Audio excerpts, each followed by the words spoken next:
Be honest, do you actually like football or do you just like being a fan? Some of the takes I see online just imply to me that a lot of these people are just not watching football and then they're just yelling about it anyway. Football at its core is about the game and the sport, it's about the tactics and the skills and the winning.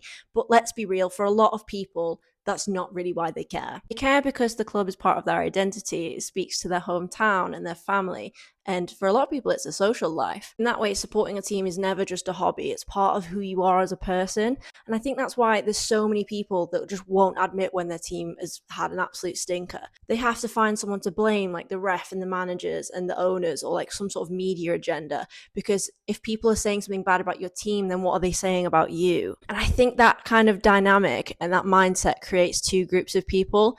The first group just genuinely isn't watching football, but they're still arguing with people online about it. They're like checking the score, maybe watching a couple of highlights, scrolling Twitter to try and find some good takes that then they can reiterate to their friends just to win an argument.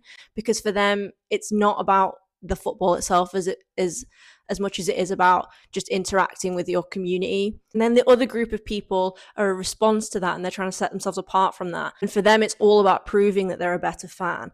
I encounter so many people who all they want to do when they talk about football is play the Fan Olympics. And they're like, well, I've memorized all these stats and I know this number and I can list this many players. Why is that the sort of standard for being a football fan? Why can't you just enjoy watching the game? Why do you have to prove that you have the most knowledge and you've retained the most information? And in that way, nobody actually cares about the football. They all just care about their own status as a fan. Obviously, I think this is a complicated topic and it really ties into a lot of factors like local pride, but also masculinity. For a lot of men, football is the only way they really get to express their emotions and hang out with their friends. You know, people sometimes say that like golf is just an excuse for men to go on a walk with their friends. Football's kind of an excuse to just get together and have a drink. If you take that structure away, then what's left? It is super important to the sort of fabric of our society, but it also creates this environment that's so unwelcoming to people. I've been open before about the fact that I'm relatively new to football and I'm on this sort of crusade to make it a more welcoming space, but it's annoying that you can't do anything right. You sort of wear a shirt, you're cringe. You don't wear a shirt, you're cringe. You sing the songs, cringe. You don't sing the songs, cringe. It's awful. Hard to win because everyone's so insistent on being toxic all the time. And that's what makes me think it's less about the football and more about personal identity. When your identity's so wrapped up in football, it means that if someone else comes along that you don't relate to, but follows the same sport and the same club as you do, you think, well, if I don't like that person, but we're in the same group, then what does that say about me?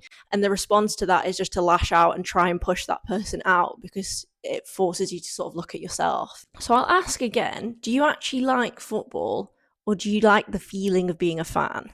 Because for a lot of people, a 90-minute nil-nil with a lot of drama and great tactics is still boring, but a YouTube compilation of highlights from your favourite player, that's football. And that's fine, because for the record, I think you can enjoy sport and you can enjoy football however you want to.